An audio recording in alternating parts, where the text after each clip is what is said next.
At a murder investigation in Norway, she held my hand. That's when love began. They said it was suicide. I knew it wasn't. She held my hand at the crime scene, like she'd done it before. That was the first time I met her. Detective Liv Amdahl. Cold eyes, steady breath, and hands that didn't flinch when they touched the dead. It was supposed to be a quiet winter in Norway, a retreat, a reset, a way to outrun the mess I left back in London. But the silence didn't last long, not after they pulled her body from the Sognefjord. Her name was Cecilia, 25, engaged to the son of a powerful Norwegian politician. She was found in her red dress, floating like she'd fallen asleep. But her eyes were open, frozen in horror. The authorities called it suicide. The family cried, the press fed on it, and the police closed the file before the autopsy ink dried. But Liv didn't believe it, and somehow she knew I wouldn't either. Why me? I asked her in the snow that night. I'm not police. I'm not family. You're a journalist, she said. From abroad. You don't owe this country silence.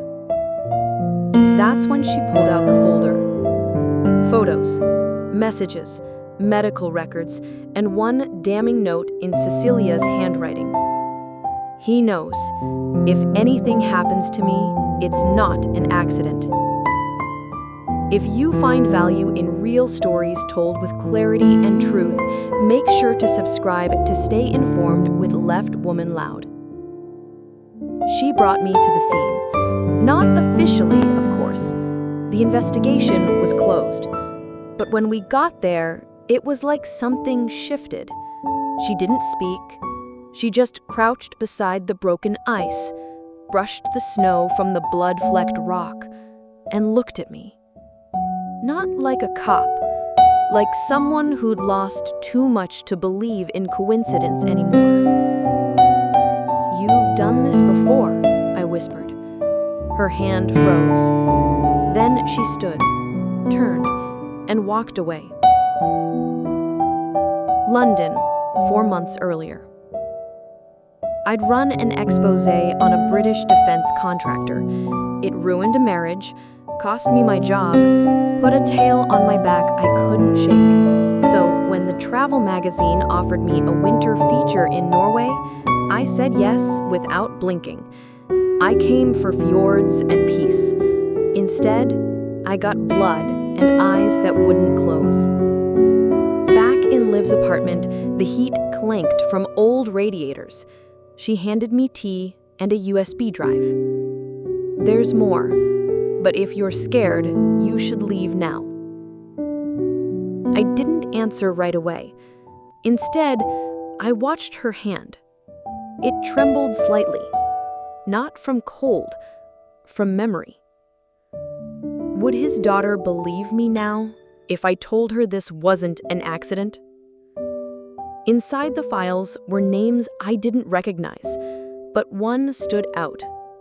Erik Luvik, Cecilia's fiancé, heir to Luvik Capital, Norway's largest private intelligence firm. A man with too much to lose and too many ways to make someone disappear. Why are you doing this? I finally asked her. She didn't answer at first. Then, softly, because I couldn't save my sister, and I promised I'd never let another girl die for silence. I looked up. That's when I realized she wasn't holding the case file. She was holding onto herself. And for the first time in months, I didn't feel like running anymore. She walked to the window, snow falling like secrets outside. Then she said it, the one sentence that changed everything. Cecilia called me the night before she died. The voicemail they tried to erase. She begged me to meet her, said she was being followed. Then the line went dead. Leave's voice cracked just enough for me to hear the woman behind the badge. We were sitting in her dim kitchen, the only light coming from a flickering candle on the cable. The snowstorm had knocked out power across parts of the city, but neither of us moved to fix it. We were too far gone in the past. She left a voicemail, Leave continued, pulling out a black Nokia, old, scratched, but intact. 1 minute and 24 seconds. It was wiped from the police server, but I kept this. She played it. And for those 84 seconds, I forgot to breathe. The voice was Cecilia's, shaky, desperate. He knows. I found the files, the documents in his drawer, what he's been doing to the girls. A crash in the background, shuffling, a door slams. If anything happens, don't let them bury me. Not like they buried the others, not like... The message cut off, not ended. How many girls? I asked. She didn't answer with words. She stood up, walked to a cabinet, and pulled out a folder. Thick, heavy. Inside were faces, photos of other women. Smiling, missing, and in red marker across each one, case closed. Suicide. This town has the lowest suicide rate in the country, Leave said bitterly, until 2 years ago. Then suddenly, women started dying. Always alone, always clean, always unsolvable. And Eric? I asked. Her jaw clenched. Eric's family funds half the police department. The moment I mentioned him, I got reassigned. Internal affairs froze me out. They said I was unstable. She gave a cold laugh, the kind that sounds too sharp to be real. So I started pretending they were right. She stood up, walked to a dusty bookshelf, and pulled out a photo album. Inside, clippings, autopsies, receipts. A private investigation she'd conducted in the shadows. I've been alone in this for 18 months. Until you. I leaned back. I was a journalist, not a vigilante. But this story wasn't just about a dead girl anymore. It was about a system rigged to erase the vulnerable.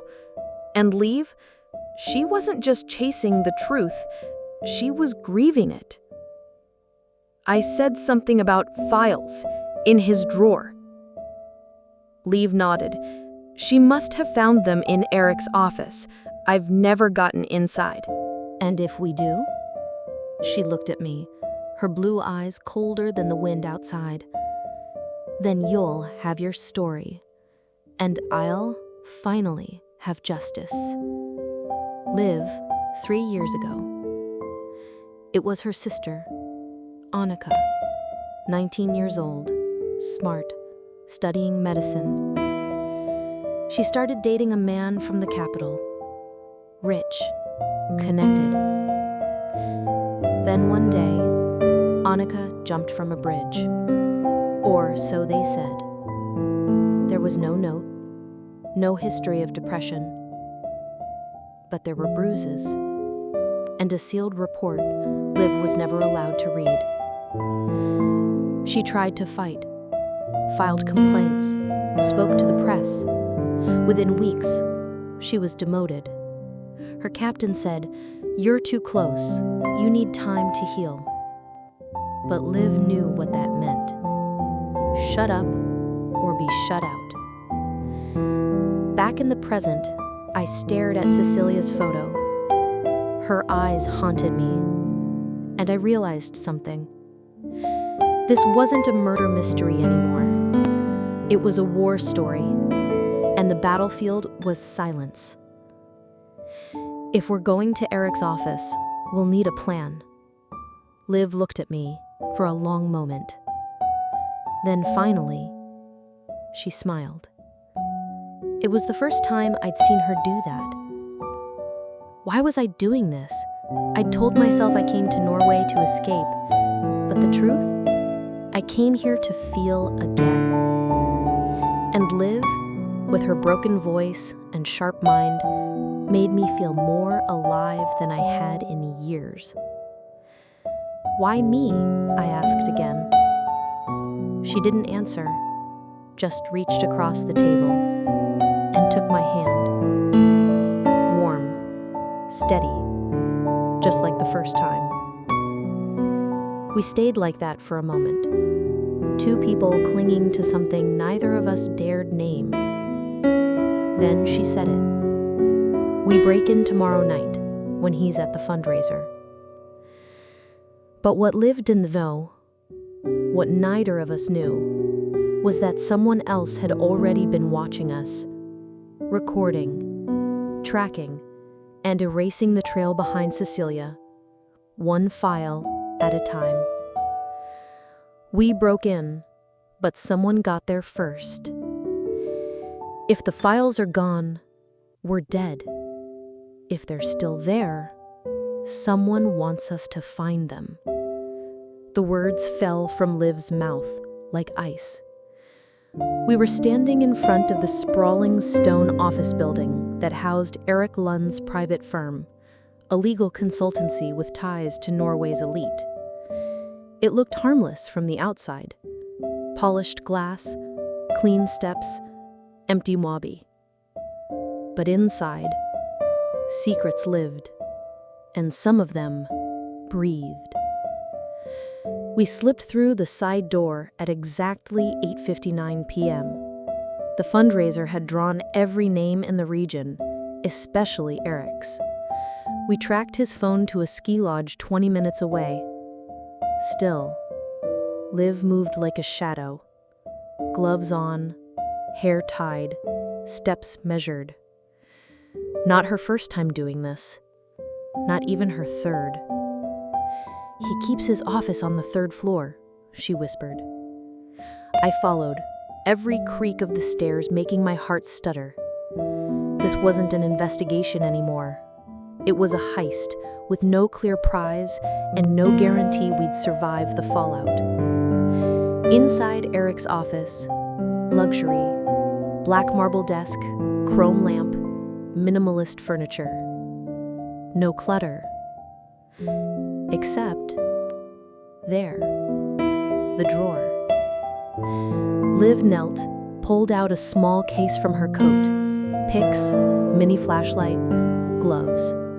I watched her hands, precise, steady. My sister used to say I had magician fingers, she muttered. Click. The drawer slid open, and inside, a manila envelope, unlabeled, bulging. She pulled it out, and as she opened it, we both froze. Inside were photos. Dozens. Women. Crying. Stripped. Tied. Some unconscious. Some not. Liv's breath hitched. I caught her as she staggered back. Oh my God, it's real. He kept them. He kept proof. I reached for my phone. We had to photograph everything. Then, the lights flickered. Once, twice. Then the power died. Did you cut it? I asked. Liv shook her head, pale. We turned slowly. From the hallway, footsteps, measured, heavy, coming closer. We didn't speak, didn't breathe, just ran. Through the hall, down the stairwell, barely managing not to fall. Liv's boots slipped. She grabbed my arm and yanked herself upright. We burst through the back door and into the night. Snow flying like ash. We didn't stop until we hit the tree line. panting, freezing. "Did you see him?" I asked. Liv shook her head, but he saw us. And then she held up the envelope, still clutched in her hand. We had the evidence, but someone knew. Cecilia, 6 weeks before death. Her email sat in Liv's inbox unread for days. Subject: need to talk, urgent. Inside, one line: he's got photos. I think he took some of me. Then, nothing. Until the voicemail. Until the death. And now we had the proof Cecilia died for. Back in Liv's apartment, we locked the doors, drew the blinds, laid the files on the table. It was worse than we thought. Names, dates, initials scrawled on the back of photos, some marked with check marks, some crossed out. One said, CL, noise risk, monitor. My initials. He knew about you, Liv said, before we even met. I stared at the photos again. One face I hadn't noticed before. Smiling. Familiar. Then it clicked. That's Ingrid Holst, the politician's daughter. She vanished last year. Liv's eyes darkened. They said she ran off to Italy, a break from Crusher. But the photo said otherwise. We had proof of a predator, but we had no idea how high it went. And no time left, because the next envelope could have my name or hers. We go public, I said. She hesitated. They'll silence us. I leaned in. Then let's make it loud. Liv point of view. She was no longer afraid. Not because she felt safe, but because she was done living in fear. Cecilia, Annika, Ingrid. They wouldn't just be names on cold stone. They'd be the reason this ended. What we didn't know was, as we planned our leak, the man in the hallway had followed us home. And in his pocket was a camera that opened a lock inside Liv's wall, recording everything. She was the one who got away, and I was next. He doesn't just erase women. He watches them until they disappear on their own. Those were the first words Liv said when we found the second camera. It was buried behind her bookshelf, masked inside a fake wall socket. I had only noticed it because the red light blinked for 1 second too long. We dismantled it carefully. Inside, a SIM-based storage unit with 72 hours of footage. All uploaded, all watched. He had been in the apartment, probably more than once. He'd seen us open the envelope. He saw us run, saw Liv cry. He knew everything now. It's not just Eric, Liv whispered.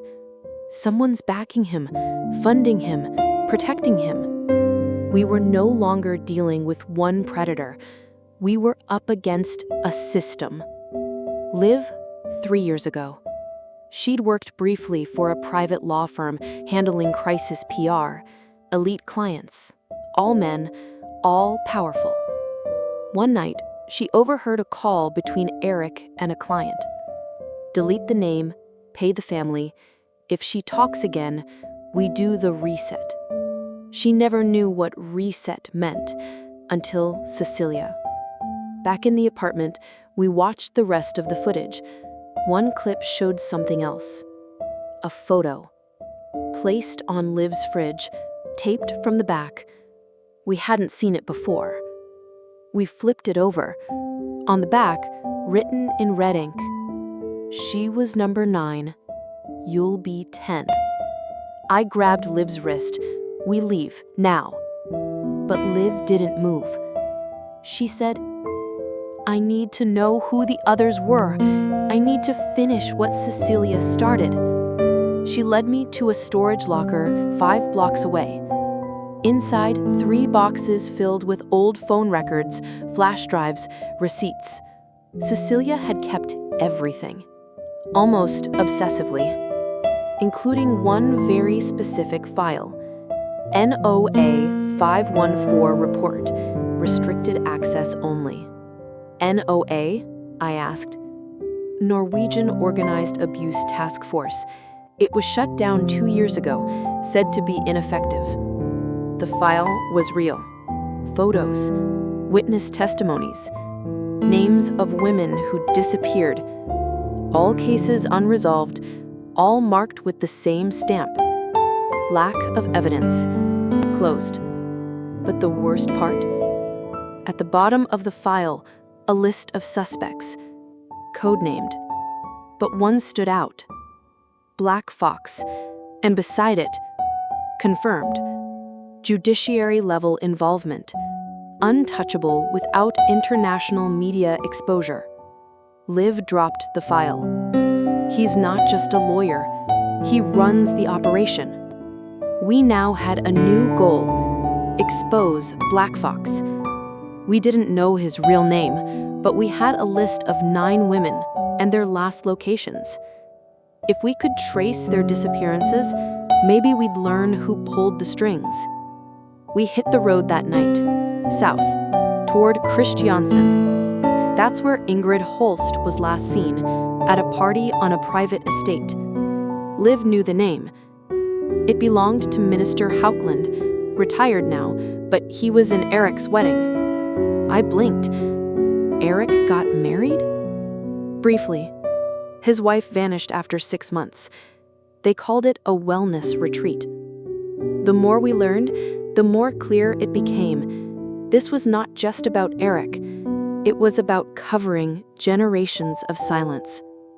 On the drive, Liv dozed off for an hour. Her head fell against my shoulder. She mumbled in her sleep. One word. Cecilia. I squeezed her hand. We're going to finish this.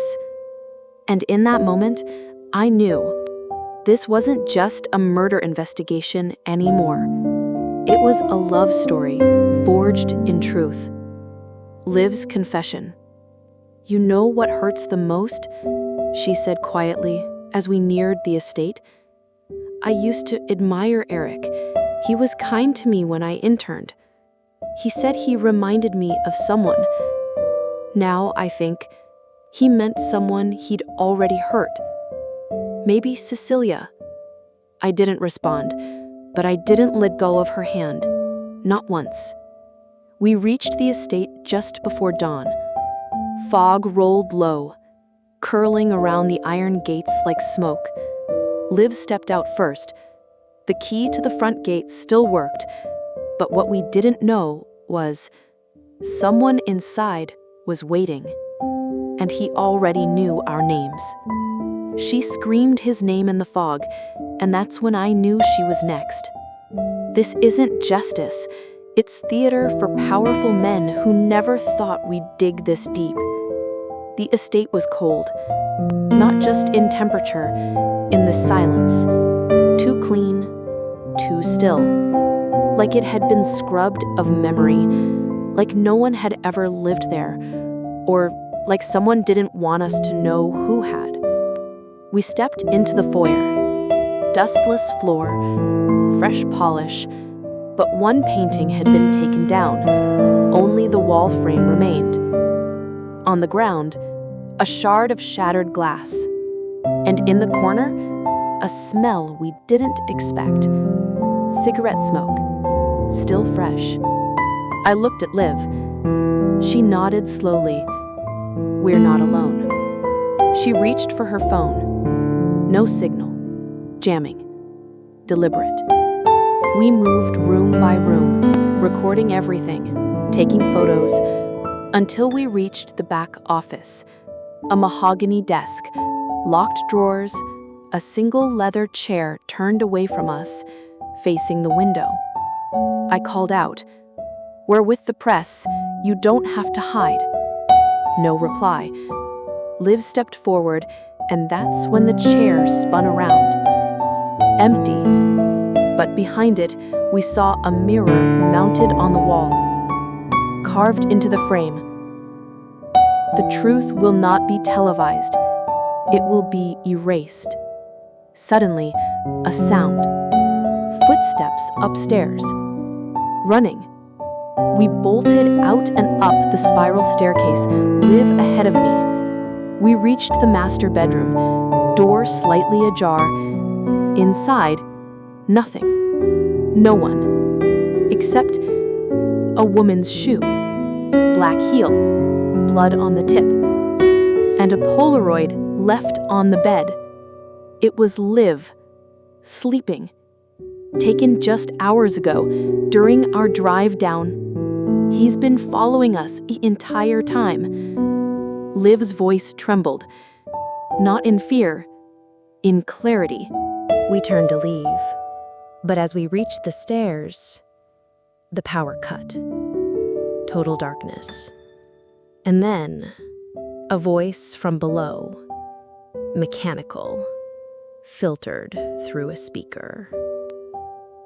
"You've come this far. Would you like to see how it ends?" Liv grabbed my arm. "Don't listen. Don't respond." We backed into the hallway, toward the servants' stairs. But before we could descend, a loud bang and a scream. Liv's. Not from beside me, from below. A recording. Looped. Manipulated to rattle her. It worked. She froze. He recorded me in my own home that night I had the breakdown. She shook her head, horrified. I thought I was alone. We reached the kitchen exit, but it was sealed with a digital lock, and the screen read, "Code. The number of women you didn't save."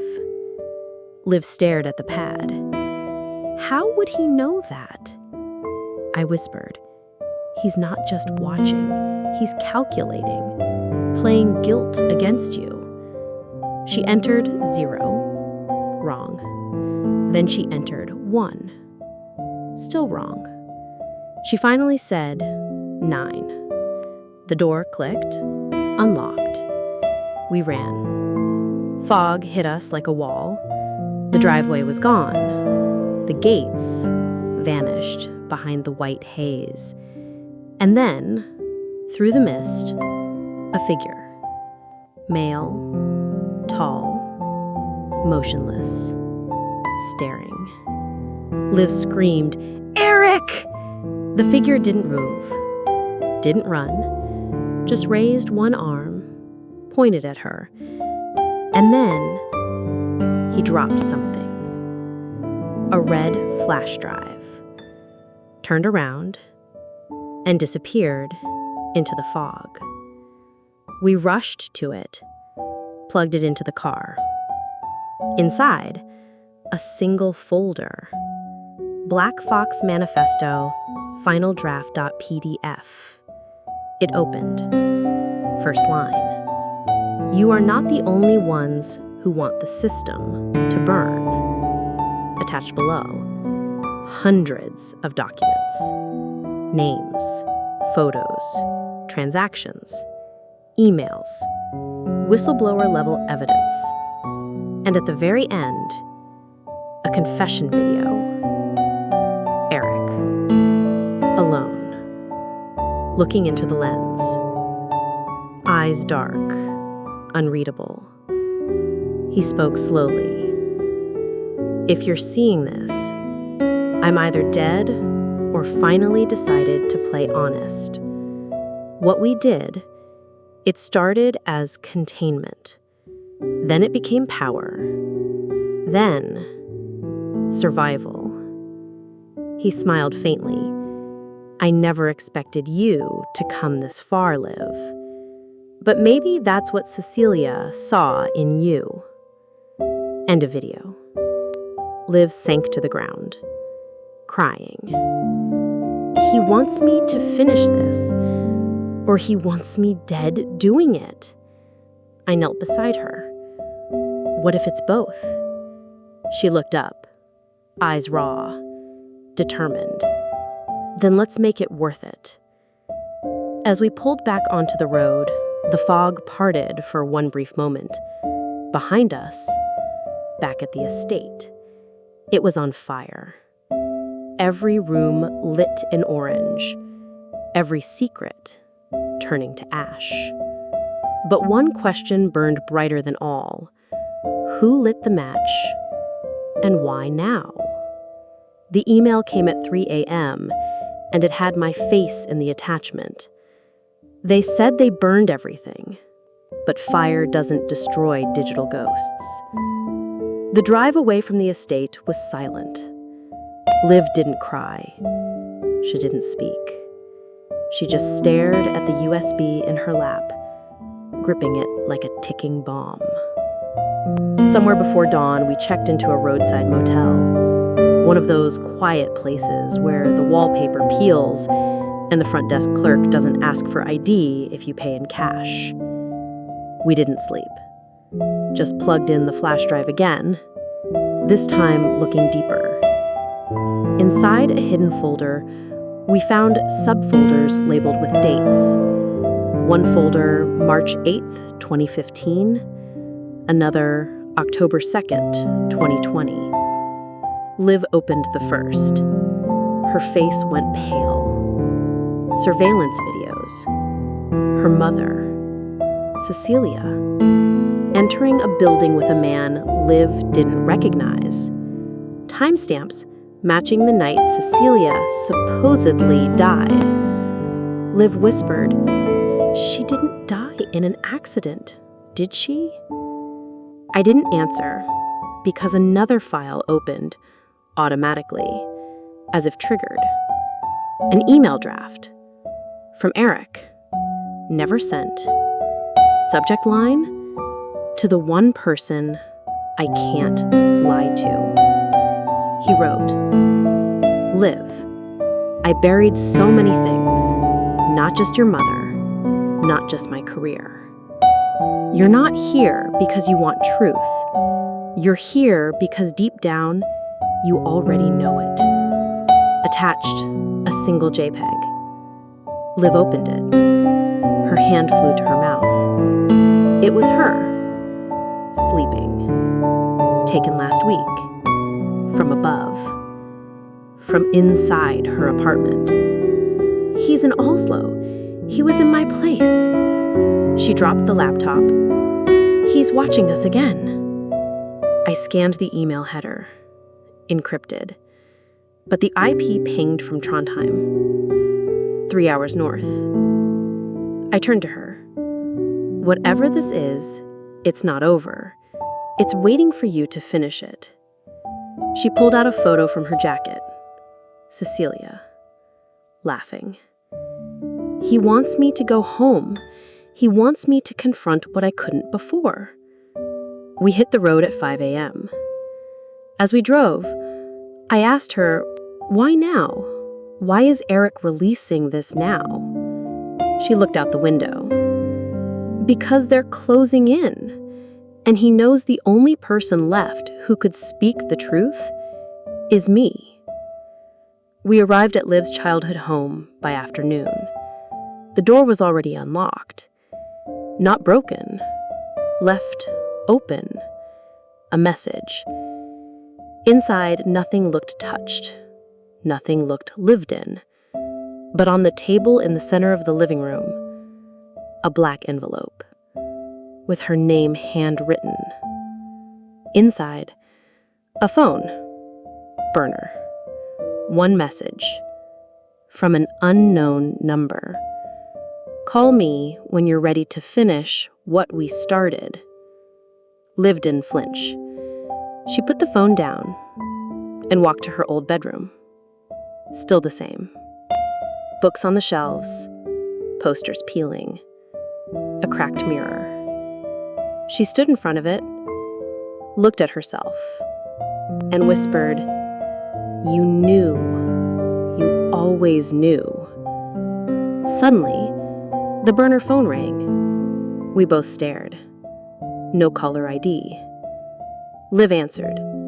No words, just a voice. Trondheim. Sunday.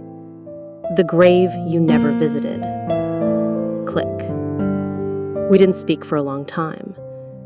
Then Liv said, "I was never allowed to attend my mother's burial. They said it was closed casket. They said it was too late." She stared at the photo again, then at me. "Do you believe in ghosts?" I replied, "Only the ones we refuse to bury."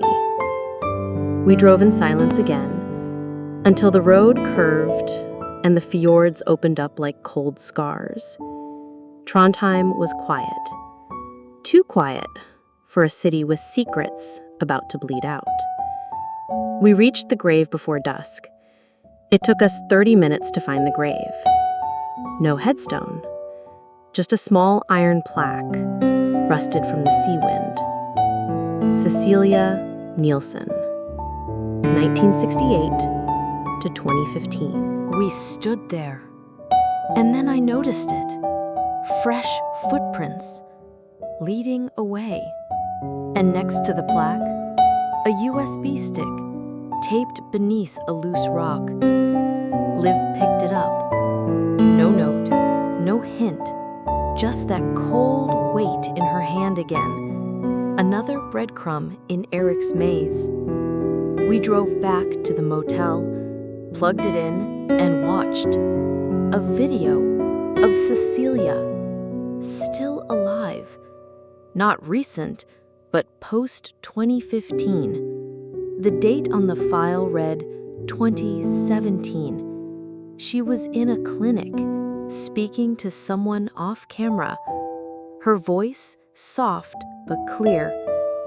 "If anything happens to me again, I want my daughter to know I didn't leave her. I want her to know I tried, but the walls were too high." Liv collapsed into the chair. Tears fell freely. "She didn't die in 2015. They just made me believe she did." I whispered, "Who's they, Liv?" She looked at me, dead in the eye. Everyone she tried to expose. And then one more file autoplayed. Eric's voice again. Final words. "You want the truth? Come alone tomorrow night. Coordinates attached. Bring no one, or she dies again." The screen glitched, and the last thing we saw, a timestamp set for 24 hours from now, and an audio clip of a woman whispering, "Liv, don't let them bury me again." He told me to come alone, but I was never going to let her walk into that darkness. Trust is the last thing you lose, and the first thing they use against you. Liv stared at the coordinates. They pointed to an isolated fishing cabin north of the fjords. No nearby roads, no cell towers, only silence. She folded the paper, didn't speak, but I saw it in her eyes, resolve and fear. She turned to me. "You can't come. If they see you, it's over." I laughed bitterly. "And if you go alone, it's suicide." She looked away, but I caught her arm, firm but not forceful. "I don't have to prove you're brave by walking into the fire alone." She whispered back, "It's not about bravery. It's about who they'll kill next if I don't." I understood, but I didn't agree. So I let her believe I'd stay behind. And when she left at dawn in a rented SUV, I followed in another car, through pine forests and crumbling roads, until the trees opened to a clearing, and the cabin emerged like a wound in the landscape, gray, rotten, half swallowed by time. Liv stepped out. I parked out of sight, watched, waited. She entered. The door creaked shut behind her. I waited 10 seconds, then 15, then drew my breath and followed. Inside was dark. One room, dust, shadows, and then Eric. Older, tired, but very much alive. He didn't flinch when he saw Liv, didn't raise a weapon, just looked at her like a man staring at a ghost. "You're not supposed to be here." Liv's voice cracked. "You told me to come." He nodded. "I did, but not yet, not before you were ready." She stepped closer. Ready for what? Another lie? Another video? Another twist in your sick game? He shook his head, slow, painful, ready to choose what to do with the truth. That's when I saw it. A camera, still recording, on a tripod, facing them. I moved silently around the side of the cabin, listening, watching, waiting. Eric sat, Liv stood, and he began. "Your mother didn't die in 2015. She went into hiding because she had evidence on me, on all of us. We were part of something bigger than we knew." He slid a manila folder across the table. Liv opened it. Photos, documents, bank transfers, all pointing to a trafficking ring disguised as a pharmaceutical NGO operating under diplomatic cover. Liv's hands trembled. "You funded this?" Eric nodded. "At first, I thought I was saving people. Then I realized we were just trading them." A silence heavier than thunder. "Why now? Why tell me?" He looked at her, eyes hollow. "Because I'm dying, and because I saw your mother again, just once, in 2022. She begged me to make it right." Liv stepped back, shaking. "Is she alive?" He didn't answer. Instead, he reached into a drawer, pulled out a small locked case, and handed her the key. "She is, if you get to her in time." That's when a gunshot cracked the air. Eric dropped. Blood bloomed through his shirt. Liv screamed. I kicked the door open, dove behind a beam, saw the flash of movement through a broken window. Not police, not locals. Military gear, silenced rifles. I fired back, just enough to draw attention away. Grabbed Liv, pulled her down. "We're not safe here." We crawled toward the back exit. Another shot, missed by inches. We burst through the back door, ran toward the trees. Behind us, the cabin exploded in flames. Not from a grenade, from a timer, a cover-up. Liv clutched the case to her chest, tears and ash streaking her cheeks. They're still out there, and they know we know. We kept running until the forest swallowed the smoke, until we found the car, until we were miles away. Only then did she open the case. Inside, one burner phone, a SIM card, a Norwegian passport under the name Clara Zangren, and a note, in shaky handwriting. If she's reading this, I made it. But time is thin. Find the house by the water. Ask for the girl who speaks only French. She'll know. Liv looked at me. It's not over. I nodded. It never was. Then I asked, do you still believe this started with a murder? She shook her head. No. It started with a mother who wouldn't give up. A new file tanged on the burner phone from the SIM card just activated. Coordinates, France, and an audio message from a woman. One word, daughter. I crossed a border with a stranger and a lie, hoping my mother would still remember me. She said my name like it was a prayer or a warning. We crossed into France under the cover of morning fog. No questions asked, no bags checked, no names given. Just a burner phone, a locked case, and the trembling silence between us. Liv hadn't spoken in hours, but I could see the war inside her. Hope versus fear. Joy versus betrayal. She was chasing the mother who disappeared and bracing for the woman she might find instead.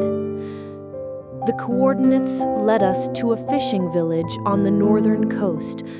Windy, bleak, beautiful in a way that felt hidden.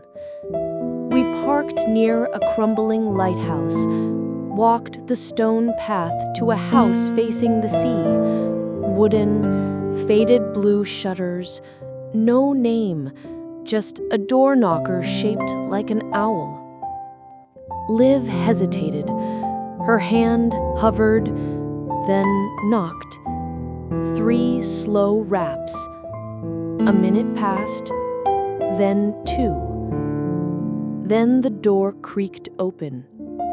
A girl stood there, no older than 10, messy black curls, brown eyes, holding a book in French.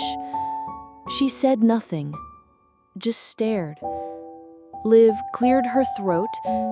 Je cherche une femme, Clara Chaugrin. Elle parle français? The girl looked at her, then back at me, then said softly, Maman said if a woman came asking in French, to give her this. She handed Liv a folded paper, then ran inside. Liv opened it. It was a sketch of her as a child, wearing a sunflower dress, holding a seashell, with a note beneath, if you've come this far, I've waited long enough. Tears welled in Liv's eyes. We were led inside, old paintings, sea glass on windowsills, a wall of books in multiple languages, and then footsteps upstairs. We looked up. The sound moved slow, measured. Then a woman appeared.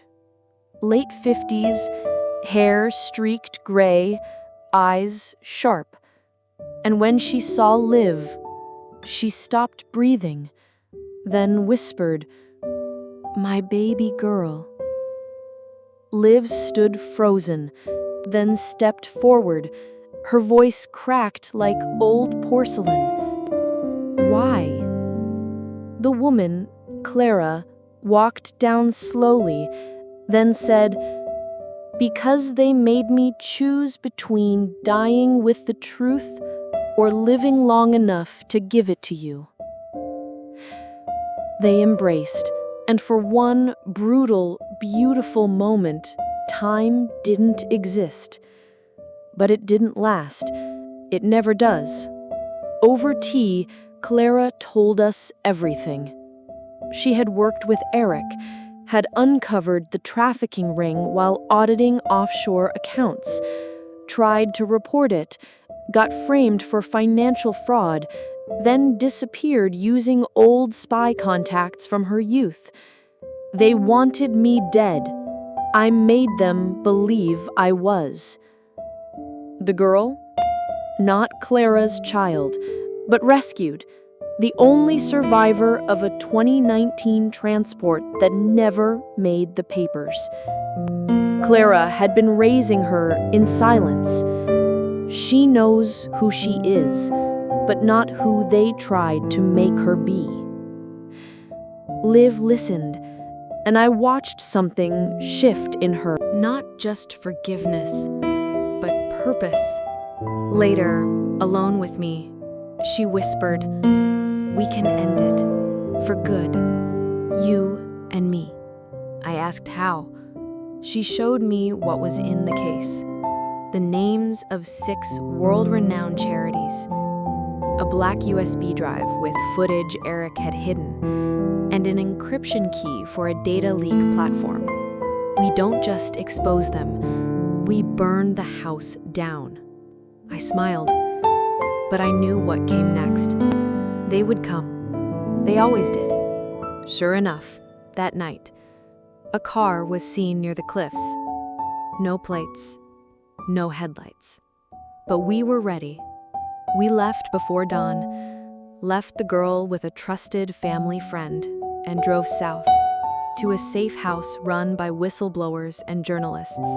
There, we uploaded the footage, sent the files to 6 investigative reporters in 6 countries, and scheduled the leak for 48 hours later.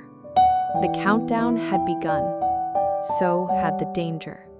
Just before we went dark, Clara gave Liv a pendant. Inside it, a microchip, a backup of everything. If they take you, don't let them take this. Then she kissed Liv's forehead. I'm proud of the woman you've become. Liv didn't cry. Not until we were gone. As we drove through southern France, I asked her, "Do you regret it? Coming this far?" She looked at me, then took my hand, only that I didn't come sooner. The first article went live, then another. Then a video surfaced on a secure journalist network. And then the UN opened an emergency inquiry.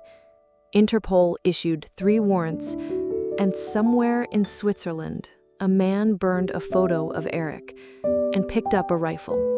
He walked into the fire with me because I was no longer afraid to burn. We're not running anymore, she said, loading the last file into the drop server. We're lighting the match. The leak exploded. 6 hours, 47 headlines. Interpol confirmed operations, multiple arrests, bank accounts frozen, 3 charities shuttered. And then, silence. The kind of silence that always comes before retaliation. We stayed underground, rotating locations. No digital trace, burner SIMs, but someone still found us. A package arrived, no return address. Inside, a thumb drive, a typed note. You missed one. We plugged it in.